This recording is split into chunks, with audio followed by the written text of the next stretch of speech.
Oh my god, look at this. This is the tube I was talking about, and look, there was no way the air was getting through that pipe, through the tube and back to the manifold. It is the worst one I've seen so far.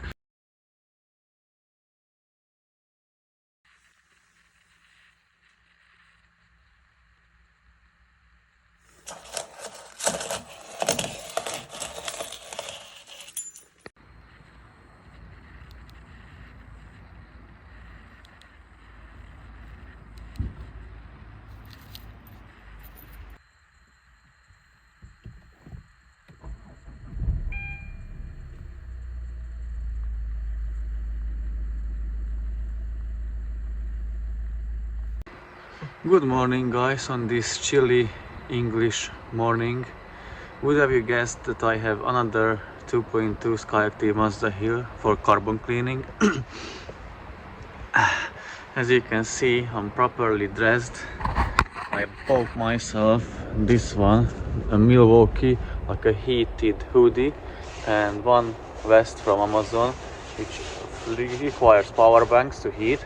They are really nice. It makes me look like Tyson Fury, but doesn't matter, it does the job and I'm not cold. I also have heated soles, like heater inserts in my shoes. So yeah, about this Mazda, the owner brought it yesterday. We are going to tackle it today, me, my girlfriend and her father. So the plan is that I'm removing the parts, my girlfriend's going to clean straight away. Her father is helping me, giving a hand, tools, parts, this and that. So it should be quick and easy, I'll see. So this one only has 68,000 miles. The owner asked me to inspect it if it needs any replacement. I'm going to change oil on it as well. Also, I already noticed that the drive belt is cracked, so that's going to be replaced. Also, check engine light on, so stay tuned if you want to see how bad can be even the low mileage ones, because a lot of you asked in the comments like when I recommend the cleaning, the carbon cleaning, and I dare to say as low as 40-50,000 miles. So stay tuned if you're interested how a 68,000 mile one look like after or before the cleaning and after. And also, like, because a lot of you guys message me that you do the carbon clean by a chemical way, so you pay a company, they flash it with something, they hook up some kind of tools or hoses and flash it that way. So ask them to do, like, pay them a bit more if they are willing to, obviously, to remove the parts, show you the before and the after, because in my opinion that's a scam that doesn't do anything. I'm showing you the before and after as well, when I remove physically the parts, clean them physically and put them back, and that should cure the check engine light on this one. Although I don't know the code yet, I still need to plug my diagnostic on it. So without further ado, let's jump into the car, check for live data, check for fault codes, and then we can start the removal of the parts.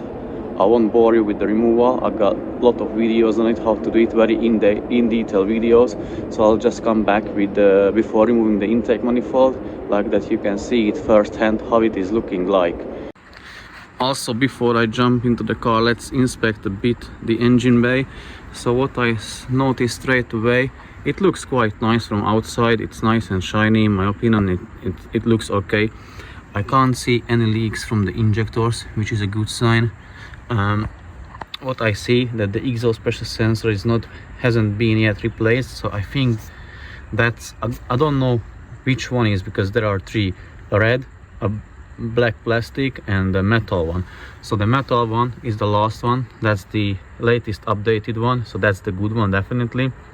This is either second or first exhaust pressure sensor, so I'll check the values of it. And as I said, the drive belt needs replacement, and as you can see, it is cracked.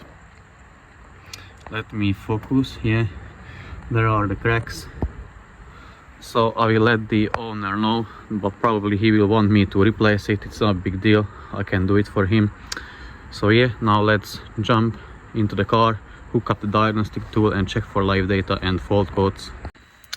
Okay, I scanned it for codes, and as you can see it is showing 3 fault codes, 2 in the Smart City brake support and 1 in the ECM, the engine control module. I guess like the 2 in the Smart City brake support are like invalid communication codes, but this one is the proper one, so let's check what that is. Yeah, P0401.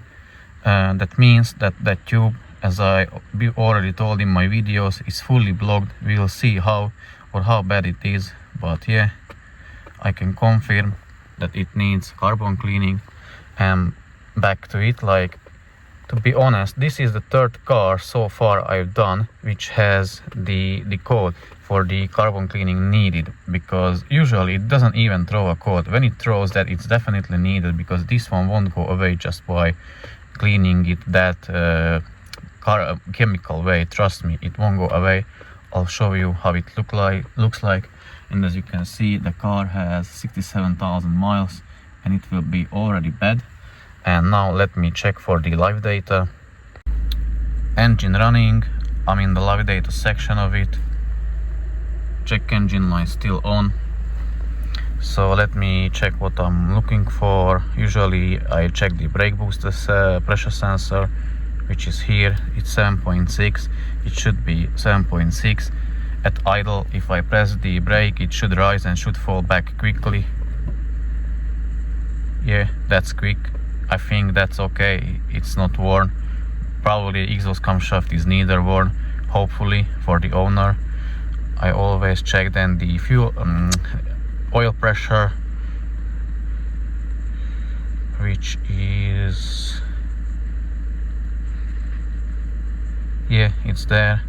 What I want to see, about 160, between 160 and 180. It's nearly 180 constant, so it's good. What else? Yeah, the exhaust pressure, I want to see 100 kPa, so that may be the pipe blocked or the sensor is like going out. It's still okay. I would say it depends on the owner. If you want, he can replace it now, but once it will throw the code, it will put the whole car into limp mode and will throw various dashboard signs, and I would say it will throw a code for a P2262 and P0471 and stuff like that. So yeah, and I'm checking the injector correction factors, but I think those are okay as well. Yeah, those are fine. Should be between -1 and +1. Those are fine. So now I checked, I done the assessment. I'll let the owner later know and I can start working on it. And as you can see, my father-in-law is already preparing the tools. He's a great help to me. The jobs just go so quicker, so I'm really happy he's here. So yeah, let me attack the carbon on this one, on this bad boy. Okay, now the EGR parts are removed, and what I noticed that it is somewhat oily, and I guess the EGR cooler may be broken or leaking, and it leaks coolant to the EGR through it, or let it escape, and it mixes with the exhaust gas or the carbon, and that's why it's oily on top of that gearbox and around, as you can see, the EGR cooler and the EGR valve itself. And also that it was tampered with, because some of the bolts are not where they're supposed to be. For example, these 2 bolts, one was there, so that bolt is missing, and also the nuts, some of them are different nuts. For example, on the charge pipe, they're supposed to be 12mm nuts and they are 13, and there was another 13 one somewhere here, and one was missing. And let me show you how the EGR parts look like. They are quite dirty on this one, which is not usual, as you can see, and oily as well. So that's why I suspect that the EGR cooler is leaking. Look at this one, it's dirty. But let's look inside the EGR cooler. I don't know if you can see, but it's wet, so that's why I think it let's mix the coolant with the exhaust gases. And now I'm removing the intake manifold first time so that you can see it with me how it is looking like after 67,000 miles.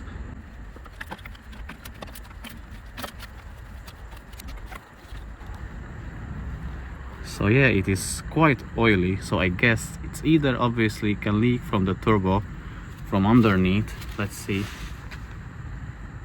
So yeah, a turbo can let oil escape into the intake manifold. And let's have a look at the intake ports. So yeah, the problem will be with this one that it is wet and oily, so it will be a bit difficult, more difficult to clean it, but it's not as bad. So it looks like it's getting air. I guess that tube in the intake manifold is blocked fully, that's why it throws the code. Obviously this is bad, so we'll clean it and give it the engine a new life. I'll show you the parts after the cleaning, and the intake ports after the cleaning, and the manifold after the cleaning. So let the team get the job done. Oh my god, look at this. This is the tube I was talking about, and look, there was no way the air was getting through that pipe, through the tube and back to the manifold. It is the worst one I've seen so far. So no wonder it threw the P0401 fault code. So that's the reason. I guess it got this bad because the carbon wasn't just like a dry solid carbon in here, but rather a wet one mixed with, I don't know, either coolant or oil, and that's why it's so like stuck on that tube, inside the tube, and that's why it's so blocked, and then it threw the fault code. So now I'm going to remove the tube, the gasket, and get everything cleaned.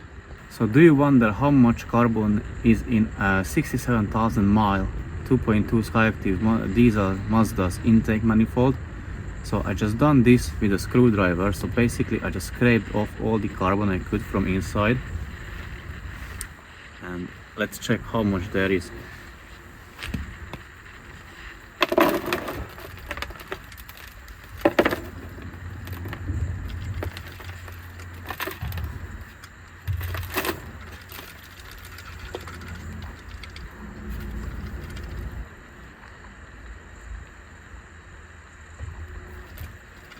Yeah, so that was with the screwdriver.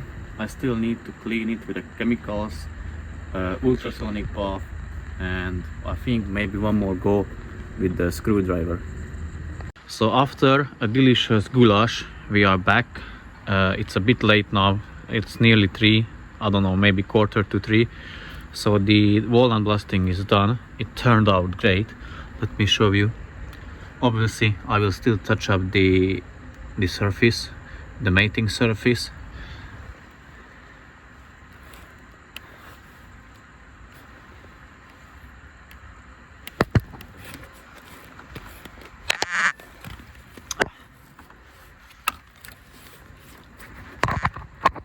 Okay, I cannot show you that one.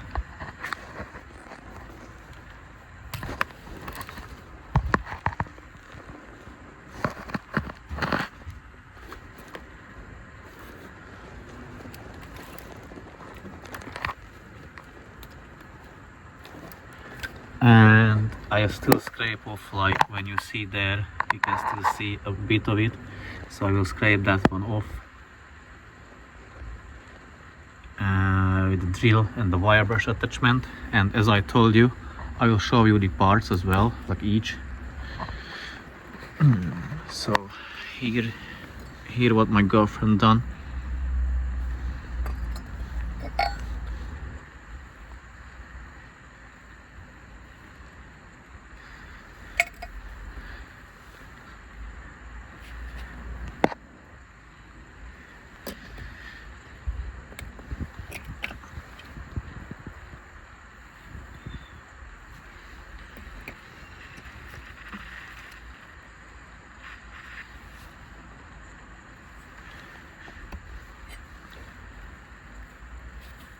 So remember how bad this one was. It was so dirty, so the air couldn't go through it. Now it's like brand new.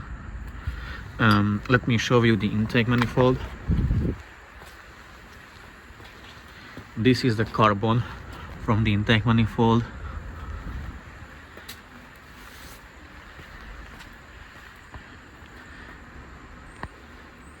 It is already not looking bad. It's quite clean now.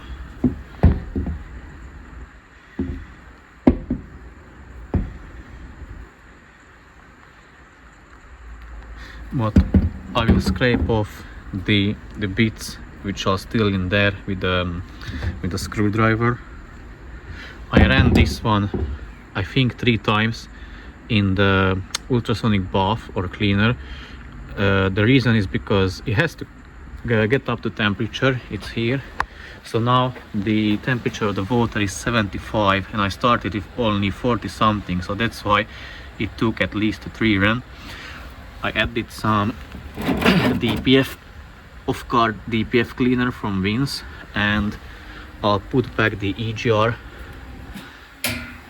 It's still in the bath, it's not running at the moment, but I will put that back one more time and then see the result. If I'm happy with it, I'll put it back on the car, and if not, I'll let it sit for overnight in a DPF cleaner fluid, and then I'll assemble the car back together. And for today, that's it. We will call it a day.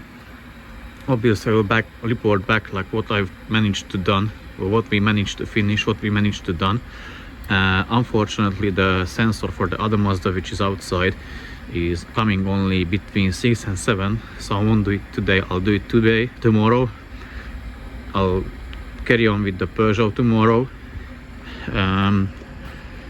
Diagnose that one, and one more Vauxhall Mariva is coming for an oil change.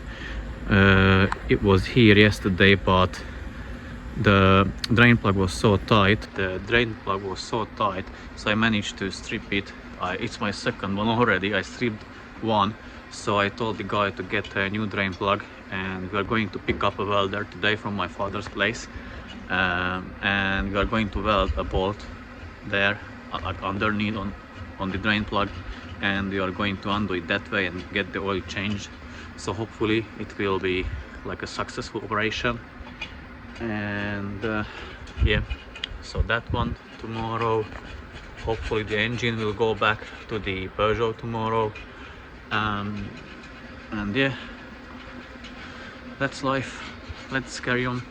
So 6 ports are done now, and there's a lot of you asked in the comment section that if the Terra Clean, H2O clean or something like that, or hydrogen cleaning, if it's worth the money, and I would say no. But here is my advice: tell the guys who are doing the job for you, or challenge them if they are willing to remove the intake manifold and the EGR parts. Take it off in front of you, or before, take pictures, do their job, and then after take it off again and show you the results. And tell them, even if you are willing to pay, if they claim the job or the service they provide is good enough. I don't think it is, or they will be willing to do so. But here is a deal: like, ask someone if someone is close. I can do it for free. I'll take off the parts and then put it back and take it off again. Before and after, I'll do that for free. If someone would be willing to do that, I wouldn't mind it, if he is confident in his services. So yeah, I've done 6 ports, first 6 ports. I still need to turn the engine over, but I want to show you how it looks like when I do it with the Walnut blasting method. So let's have a look at it. Let me switch the camera. So yeah, now they are done. I clean it with the drill as well, like a wire brush. I still need to touch up that one, the surface, the mating surface. I will clean this one off with a brake cleaner, clean those 2 holes, and then start putting the things back together. Don't know how much you will be able to see, but here is the intake manifold cleaned.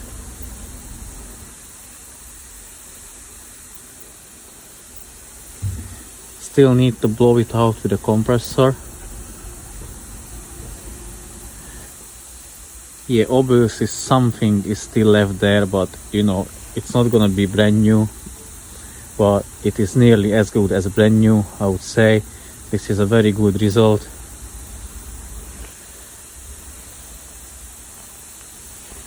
It will allow a lot more air to go through. So one last blow out with the compressor and I'm going to start putting the car back. So I finished for today. Let me take off the hood, I may look a bit more handsome. So I finished for today. I was just on the phone with the owner, and it may be the case that I will do a bit more job on this one with a further discussion with him and confirmation, obviously.